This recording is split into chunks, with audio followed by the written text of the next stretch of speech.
I got a powerful reminder of this myself on our last campaign. Folks in Iowa, I know you may have heard this story, but it was early in the primaries, and we were still way down in the polls, and I think this office has just finally gotten the heat turned on. And at the time, I was still competing in South Carolina. It was one of the early primary states, and I really wanted the endorsement of a state representative down there. I'd met her at some function where nobody knew me, nobody could pronounce my name. They're wondering, what's he thinking? So I asked her for an endorsement, and she said, I tell you what, Obama, I will give you my endorsement if you come to my hometown of Greenwood, South Carolina. And I think I had a little bit of wine during dinner because right away I said, okay.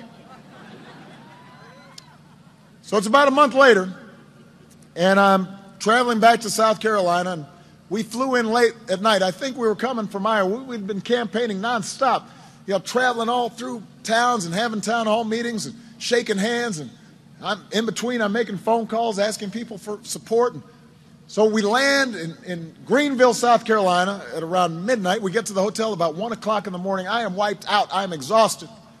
And I'm dragging my bags to my room. Back then, we didn't fly on Air Force One. And, the accommodations were a little different.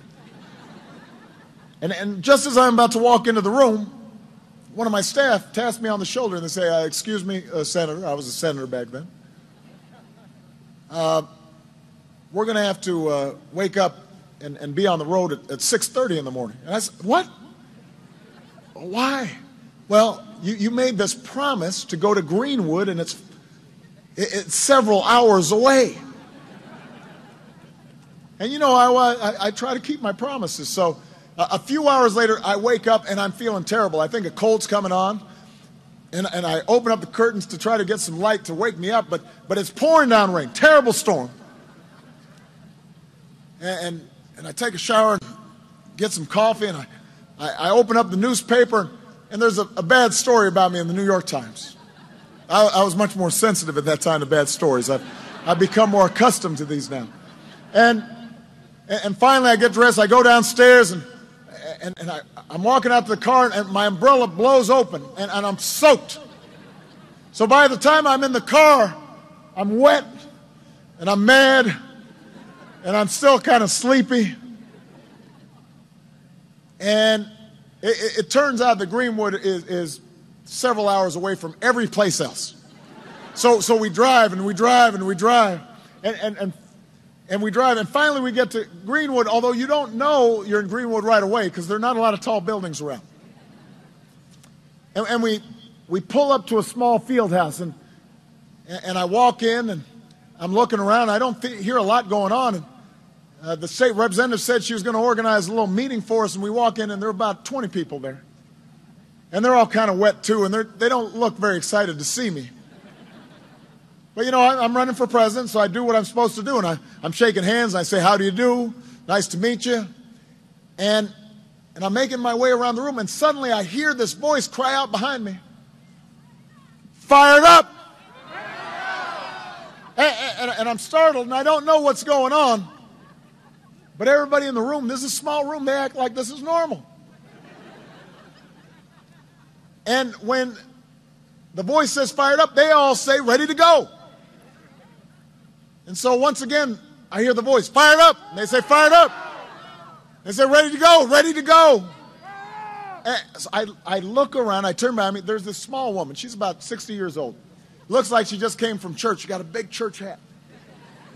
And she's looking at me, kind of peering at me, and she's grinning, smiling, looking happy. Turns out she's a city councilwoman from Greenwood who also moonlights as a private detective. I'm not making this up. This is true. And it turns out she's famous throughout the area.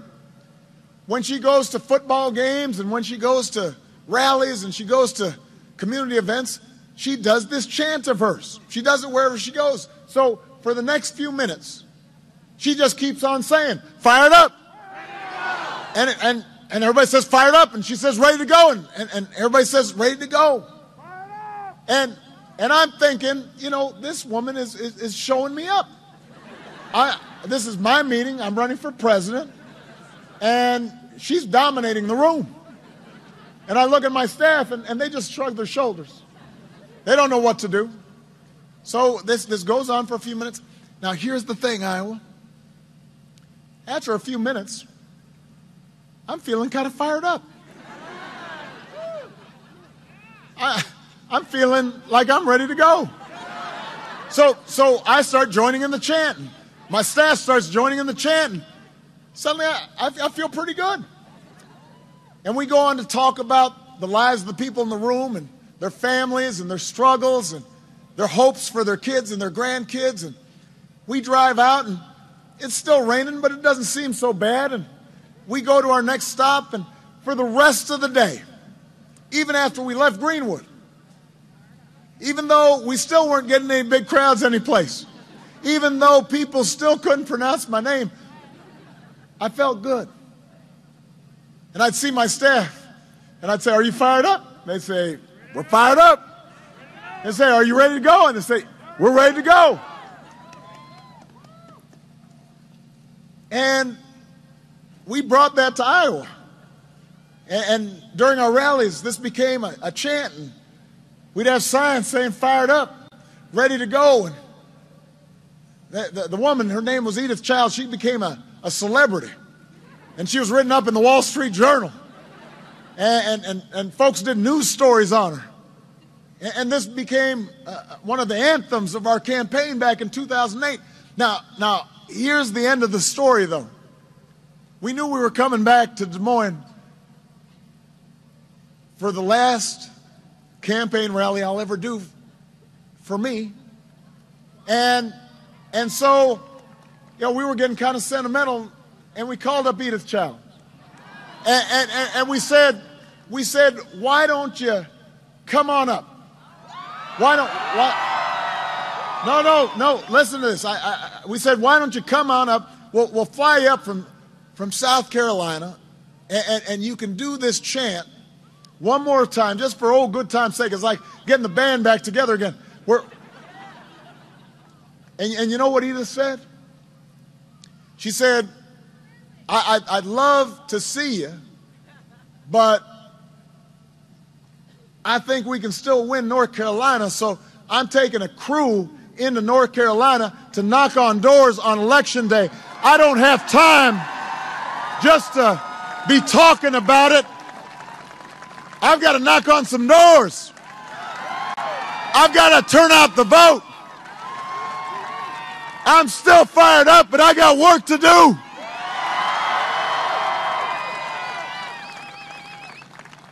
And that shows you what one voice can do.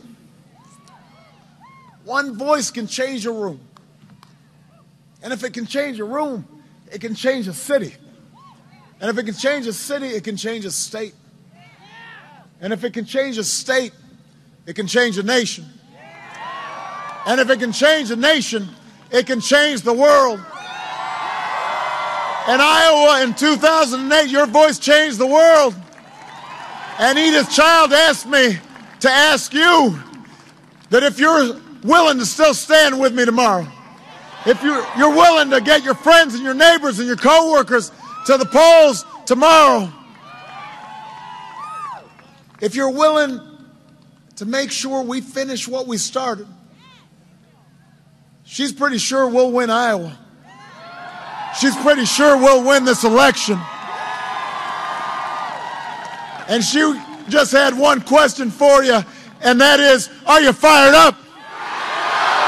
Are you fired up? Are you fired up? Are you fired up? Iowa, tomorrow let's remind the world just why it is the United States of America is the greatest nation on earth. I love you. Let's go vote. Let's keep moving forward. God bless you, and God bless the United States of America.